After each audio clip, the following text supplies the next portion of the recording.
সকলকে আবারও আমন্ত্রণ ক্রিমিনাল জাস্টিস প্রোগ্রাম দেখবার জন্য। আমি solicitor Shafiul Azam, principal of Azam co solicitors, এবং আমার সাথে আছেন আমার colleague barrister Lynn Townley. Being accused of a crime can be extremely distressing. কেউকে যদি পুলিশে যদি অ্যাকিউজ করে, অ্যাকুজেশন আনে একটা ক্রাইমের জন্য, এটা খুব ডিস্ট্রেসিং হয়ে যায়, মানুষের জন্য খুব অশান্তি অবস্থা সৃষ্টি হয়। Not only can such allegations severely impact your reputation and livelihood, your liberty may also be at stake. যে এটা শুধু আপনার এলিগেশন যখন আসে, ক্রিমিনাল অফেন্সের এলিগেশন যখনগুলো আসে, শুধু আপনার রেপুটেশন না, আপনার কেউ একটা যদি রেপ এলিগেশন আসে, এটা আপনার রেপুটেশনের মধ্যে, এটা আপনার লাইভলিহুডের মধ্যে। আপনি যদি স্কুল টিচার হন বা একজন যদি ডাক্তার হন বা এই ধরনের প্রফেশনের মধ্যে থাকলে তারা কিন্তু ওইখানে কাজও করতে পারবে না। অনেকগুলো রেস্ট্রিকশন আছে অনেক পার্টিকুলার স্পেসিফিক প্রফেশনের জন্য এই ধরনের ক্রিমিনাল মানে অ্যাকিউজেশন যখন আসে। And most importantly your liberty may be at stake, যে আপনি হয়তো প্রিজনে যেতে পারেন যদি আপনি ওই অফেন্সের জন্য কনভিক্টেড হন। সুতরাং অনেক কিছু একটা ক্রিমিনাল কেসের মধ্যে পড়লে অনেক জিনিস আপনাকে চিন্তা ভাবনা করে স্টেপ নিতে হবে আপনার কেসের ব্যাপারে। If you are facing a criminal allegation, you need access to the best legal representation to defend you. যে আপনার একজন ভালো সলিসিটর এনগেজ করতে হবে, যে আপনার প্রপার লিগ্যাল রিপ্রেজেন্টেশন যেন আপনি পান, যে আপনার জন্য প্রপারলি আপনার ডিফেন্ড করবে কোর্টের মধ্যে, এবং একজন কম্পিটেন্ট অ্যাপ্রোপ্রিয়েট ব্যারিস্টার আপনার জন্য এনগেজ করবে solicitor, who can help you protect your reputation, career and family. যে সলিসিটর আপনাকে হেল্প করবে আপনার রেপুটেশন আপনার প্রোটেকশনে করার জন্য, আপনার ক্যারিয়ার, আপনার যদি একটা প্রফেশনের মধ্যে থাকেন, আপনার ক্যারিয়ারের মধ্যে যেন আঘাত না আসে, ওইটা জন্য আপনার সলিসিটর চেষ্টা করবে, এবং আপনার সবসময় চেষ্টা করবে আপনার ফ্যামিলিকেও একটা পিসফুল সিচুয়েশনের মানে পজিশনের মধ্যে রাখার জন্য। তারারও অনেক সময় বিভিন্ন কোয়ারিজ থাকতে পারে, তাদেরকেও একটা মানে একটা শান্তিজনকভাবে সবসময় সলিসিটর আপনার হেল্প করার চেষ্টা করবে, অ্যাডভাইস করবে। কেসের ব্যাপার না হলেও একটা মানে একটু মানে যোগাযোগটা যদি তারা বিভিন্ন কোয়ারিজগুলো আছে যেগুলো ডিসক্লোজ করলে কোনো প্রবলেম নাই, তখন তারাও একটু শান্তির মধ্যে থাকবে। Who can offer you representation at all stages of proceedings from first interview to final trial. যে আপনাকে এমন একটা সলিসিটর আপনাকে এনগেজ করতে হবে যার এক্সপেরিয়েন্স আছে, ওয়েলথ অফ এক্সপেরিয়েন্স আছে আপনার কেসকে হ্যান্ডেল করার জন্য, যে আপনাকে রিপ্রেজেন্ট করবে from the police station up to the trial at court, যে শুরু থেকে শেষ পর্যন্ত যে আপনাকে রিপ্রেজেন্ট করতে পারবে। এই জন্য প্রপার রাইট সলিসিটর খুঁজে বের করা itself is a very important and is a big job. যে আপনাকে সলিসিটরের সাথে কথা বলে স্যাটিসফাইড হতে হবে, আপনি দেখতে হবে তার এক্সপেরিয়েন্স কীরকম আছে বিভিন্ন কেসে হ্যান্ডেল করে, এবং আপনার সাথে মানে মিটিং মানে টাইম টু টাইম বসে সব কিছু আপনার কেসের ব্যাপারে ডিসকাস করতেছে কিনা। সুতরাং শুরুর থেকে আপনাকে এগুলো সব যাচাই বাছাই করে এনগেজ করতে হবে একজন সলিসিটরকে। আমার কলিগ ব্যারিস্টার লিন টাউনলি ডোমেস্টিক ভায়োলেন্সের উপরে বলতেছিলেন যে ডোমেস্টিক ভায়োলেন্সটা কি, what is a domestic violence. আমি বাংলায় একটু বলার চেষ্টা করব। Any incident or threatening behaviour, violence or abuse, যে কোনো ইনসিডেন্ট আপনার থ্রেটেনিং বিহেভিয়ার, থ্রেট করা, ভায়োলেন্স করা, অ্যাবিউজ করা। অ্যাবিউজটা কিন্তু বিভিন্নভাবে হইতে পারে, যে সাইকোলজিক্যাল হইতে পারে, তাকে মানসিকভাবে মানে অ্যাবিউজ করা, তাকে ফিজিক্যালি অ্যাবিউজ করা মানে টর্চার করা, সেক্সুয়াল আপনার অ্যাবিউজ হইতে পারে, ফাইন্যান্সিয়াল অ্যাবিউজ হইতে পারে, এবং ইমোশনাল বিভিন্নভাবে একজন মানুষকে আপনার অ্যাবিউজ করতে পারে বা ভায়োলেন্স বিহেভিয়ার করতে পারে। সেটা psychological, physical, sexual, financial or emotional, এগুলো সব ডোমেস্টিক ভায়োলেন্সের আওতায় চলে আসবে। বিটুইন অ্যাডাল্টস, যে প্রাপ্তবয়স্ক, যারা বয়স্ক, হু আর or have been intimate partners or family members regardless of gender or sexuality, যে ফ্যামিলি মেম্বার্সের মধ্যে এটা হইতে পারে সেক্সুয়াল, আপনার ডোমেস্টিক ভায়োলেন্সটা হইতে পারে যে ইন্টিমেট পার্টনার হাজব্যান্ড ওয়াইফের মধ্যে হইতে পারে, অথবা ক্লোজ ফ্যামিলি মেম্বারের মধ্যে হইতে পারে, ইরেসপেক্টিভ অফ জেন্ডার, যে ওয়াইফও করতে পারে হাজব্যান্ডের এগেনস্টে, হাজব্যান্ডও কিন্তু আপনার ওয়াইফের এগেনস্টে ডোমেস্টিক ভায়োলেন্সের আপনার কমপ্লেইন্ট আনতে পারে। What happens if someone alleges domestic violence? যখন ডোমেস্টিক ভায়োলেন্সের জন্য কেউ কমপ্লেইন করে তখন কি হয়, পুলিশ কি করে?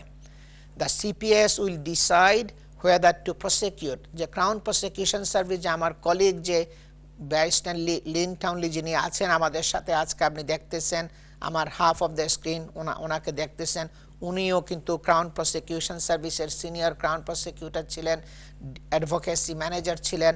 ওনারা ডিসিশন নেন যে এটাকে প্রসিকিউট করবে কিনা, কারণ পুলিশ ওইটা ওনাদের উপরে ছেড়ে দেন। তখন ওনারা যদি ডিসিশন দেন যে প্রসিকিউট করবে, তখন পুলিশ সেটা প্রসিড করবে এবং পুলিশ দেখবে is it in the public interest to prosecute, যে এটা পাবলিক ইন্টারেস্টে কিনা প্রসিকিউট করাটা, ওই কেসটা কোর্টে নিয়ে যাওয়াটা।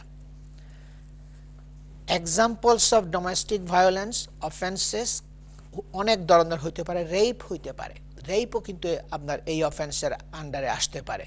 কমন অ্যাসল্ট হইতে পারে, সেক্সুয়াল অ্যাসল্ট হইতে পারে, অ্যাকচুয়াল বডিলি হার্ম হইতে পারে, গ্রিভিয়াস বডিলি হার্ম হইতে পারে, breach of non molestation order, বিভিন্ন ধরনের অফেন্স আপনার এই ডোমেস্টিক ভায়োলেন্স, এটা আমব্রেলা টার্ম, এটার আন্ডারে আসতে পারে বিভিন্ন ধরনের offence. What are the penalties, কি কি পানিশমেন্ট আপনার হইতে পারে? The court can choose from a broad range of penalties, court কিন্তু বিভিন্ন ধরনের পেনাল্টি আপনাকে চুজ করতে পারে। কোর্টের এটা আপনার জুরিসডিকশন আছে, মানে বিভিন্ন পেনাল্টি, মানে ফাইন থেকে শুরু করে কাস্টোডিয়াল থেকে শুরু করে ইম্পোজ করার জন্য। The sentence may be in the form of, কি কি হইতে পারে? রিহ্যাবিলিটেশন অর্ডারের জন্য বলতে পারে যে তোমাকে একটা রিহ্যাবিলিটেট করার জন্য একটা অর্ডার দিতে পারে কোর্ট, কমিউনিটি অর্ডার দিতে পারে, ফাইন করতে পারে, কাস্টোডিয়াল সেন্টেন্স যেটা হইলো মোর সিরিয়াস, যে প্রিজনে পাঠাইতে পারে। The court can require an offender to attend a domestic abuse perpetrator program আছে, ওগুলো করার জন্য বলতে হয় যে তুমি একটা প্রোগ্রাম অ্যাটেন্ড করো, ওখানে ওগুলো সব কোর্টের রাইট আছে, পাওয়ার আছে ইম্পোজ করার এনি সেন্টেন্স। অনেক সময় একটা প্রশ্ন আমার কাছে আসে, can a wife withdraw an allegation of domestic violence after the husband is charged, যে ওয়াইফ কি ডোমেস্টিক ভায়োলেন্সের কেস উঠাইয়া নিতে পারে কিনা, যে অলরেডি চার্জ হয়ে গেছে, কোর্টের মধ্যে তাকে যেতে হবে, ট্রায়াল ফেস করতে হবে, ওয়াইফ এটা উইথড্র করতে চায়, এটা উইথড্র করতে পারবে কিনা। If the victim withdraws support for the prosecution, the CPS may continue with the prosecution anyway. The Crown Prosecution Service wife যদি উইথড্র করে তারপরেও কিন্তু তারা এটা প্রসিড করতে পারে, মানে পুলিশ বা ক্রাউন প্রসিকিউশন সার্ভিস তারা এটা মানে প্রসিড করতে পারবে প্রসিকিউশন উইথড্র করলেও। And the case will not automatically be stopped without further investigation by the CPS, এবং আপনার উইথড্র করতে চাইলে ওইটা ফার্দার ইনভেস্টিগেশন, পুলিশ এবং সিপিএস ফার্দার ইনভেস্টিগেশন না করে এটা অটোমেটিক্যালি এইটাকে তারা স্টপ করবে না। সুতরাং তারা ফার্দার ইনভেস্টিগেশন তারা করবে, তারা দেখবে এটা মানে পাবলিক ইন্টারেস্টে কিনা এটাকে প্রসিড করাটা। They will consider various things such as the seriousness of the offense, injuries, etc. তারা বিভিন্ন এভিডেন্স গুলো কি কি আছে সেগুলো বিভিন্ন জিনিসগুলো তারা দেখবে, এগুলো বিচার বিশ্লেষণ করবে, কোনো ইনজুরি হয়েছে কিনা, কোনো মেডিকেল এভিডেন্স আছে কিনা, তাদের আপনার সিরিয়াসনেস অফ দ্য ইনজুরি, এগুলো সব তারা দেখবে এবং তারা ডিসাইড করবে যদি এটা পাবলিক ইন্টারেস্টে হয় টু প্রসিকিউট, তারা এটা কন্টিনিউ করবে। I want to ask you, Lane, one thing. You see, the domestic violence has been covering most of the many of the offenses like rape, sexual assault, you see, actual bodily harm, grievous bodily harm. Why government has again introduced the further legislation of the controlling and coercive behavior, which came into force 29th of December 2015? That means about 16, 17, 18, about 4.5 years ago. I know you will be going in more details on the domestic violence. Can you just briefly tell what was the reason for this new legislation which came 29 December 15? Yes. Well, it covers the coercive and controlling behaviour. It's a pattern of behaviour similar to harassment, and there is an offence of harassment already on the statute books, which, if it fulfills the definition, can be domestic violence as well. Quite often is, but doesn't necessarily have to be. But the reason why the coercive and controlling behaviour was introduced as a specific offence, it was simply because in practice, what was happening in court was that it was found to be quite difficult prior to a specific offence being introduced to cover the behaviour. It was quite difficult to prove a pattern of behaviour that amounted to harassment within an intimate relationship. So a lot of cases for harassment were failing for one reason or another. So a specific offence, it was felt, would encapsulate and really explain better to the fact finders what exactly was going on. Because domestic violence it's a complex area in that there is no offence of domestic violence itself. Domestic violence is an umbrella term which encompasses a lot of criminal behaviours, and most of the behaviours themselves are criminal in themselves, and there is a specific offence on the statute book that will cover that. So, for example, as you've said, rape can be a form of domestic violence, but it's also a sexual offence on its own. Common assault can be domestic violence as well, and acts which would amount to controlling and coercive behaviour could amount to harassment, which then might also be domestic violence. But it was felt that the statute was needed really because of the lack of convictions that were being achieved before the statute was introduced. So it was really to try and create a regime that would be understandable to fact finders so that there could be more convictions. A lot of cases, serious cases, were falling through the net of the criminal justice system, and this was an attempt really to firm up the law in that particular area. So the actual offence itself, what it covers,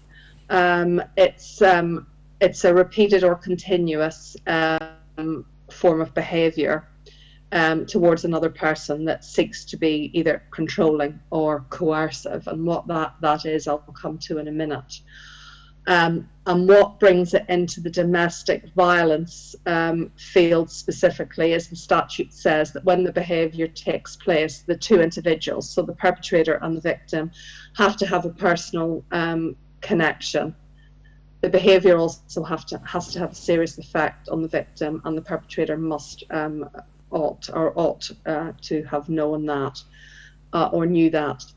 So what personal connection means, it's an intimate personal relationship or that the individuals live together in the same household, or they're members of the same family, or that they live together, have previously lived together, or been in a previous intimate relationship with each other.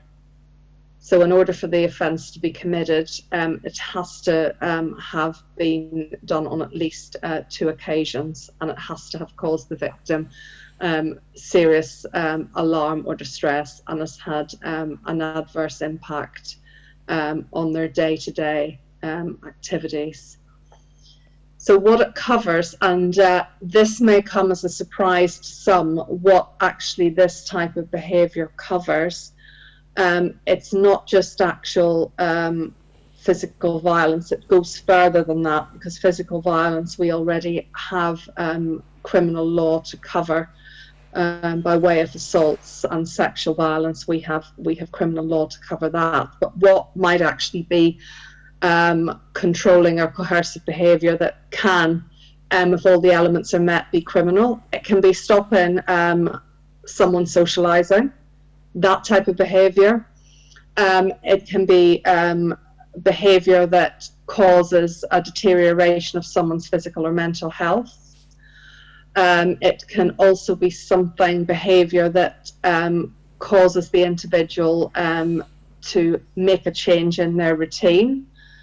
For example, if they're told to have their meals at different times, household chores, things like that, their attendance at school, and also things that have made them change their work patterns. And it can be a wide variety of behaviours. So it can be, as you've mentioned, Shafi, it can be assaults, threats, humiliation, intimidation, any type of acts that are designed to make someone feel subordinate or dependent. So sort of isolating someone from other sources of support that they have can also amount to coercive or controlling behaviour. So stopping someone going to school, stopping someone going to work may be a criminal offence in the right circumstances.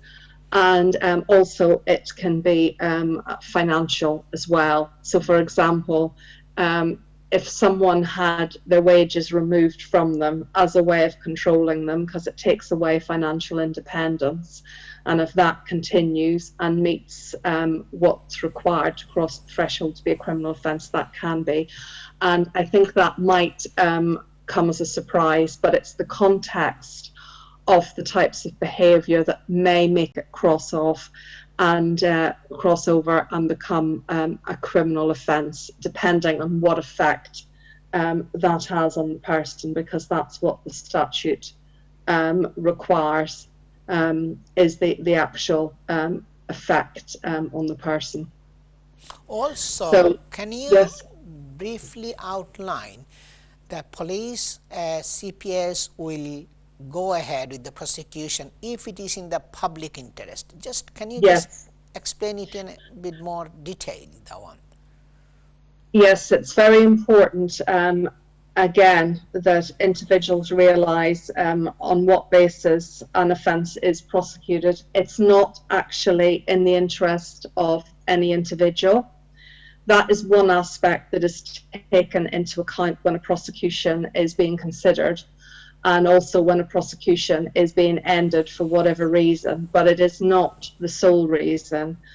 So in this country, we do not prosecute on behalf of a victim or a family, because I know that that happens in some other legal systems, particularly in some Asian countries, where it is the family that drive, or the main driver, or indeed they have the power to stop the state intervening in criminal activity and criminal behaviours in certain circumstances, and they can sort matters out for themselves. But within England and Wales, that is governed by the Code for Crown Prosecutors, the views of the victim and the victim's family is one aspect, but actually all offences are prosecuted on behalf of the wider public. So what that can mean in certain circumstances is, as you've said, if a victim or their family decide that they don't want to support a prosecution, and if they're a witness that don't want to give evidence, they can withdraw their witness statement, but that does not necessarily mean that the prosecution will stop going ahead or will be terminated. What will happen then is that the case will be reviewed in light of the withdrawal of the support or the evidence, and the CPS will still consider whether there's enough evidence there, either without the victim's evidence or by summoning the victim to come to court to give their evidence, which can also happen. Again, if it falls in the interests of justice to so summons the victim may actually be brought to court to give evidence when they've actually withdrawn their statement. And the reason for that is that it's the overall public interest. And when we're talking about domestic violence and other serious offending and offences, and domestic violence, even if it's only a relatively low-level offence in sentencing terms, such as a common assault, which is not the most serious of offences as far as sentencing is concerned, as regards a common assault in the field of domestic violence, every offence of domestic violence is considered to be extremely serious. And in that case, what will happen is that they will reconsider. And it's obviously in the wider public interest that domestic violence is punished and is seen to be brought to justice. So that's why cases can continue. Yeah, we come back to the domestic violence again in the next segment. দর্শক, আমরা short একটা ব্রেকে যাচ্ছি। আপনারা যারা টেলিভিশনের সামনে বসতে পারেন নাই, তারা আপনারা দেখতে পারেন, এখানে খুব সুন্দর করে ওনারা ফেসবুকে দিয়ে দিচ্ছেন।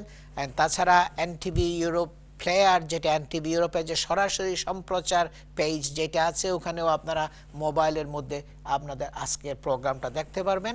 সবাই আমাদের সাথেই থাকুন। আমরা একটা শর্ট ব্রেকে যাচ্ছি। আমি solicitor Shafiul Azam, principal of Azam and co solicitors, এবং আমার সাথে আছেন আমার কলিগ ব্যারিস্টার লিন টাউনলি।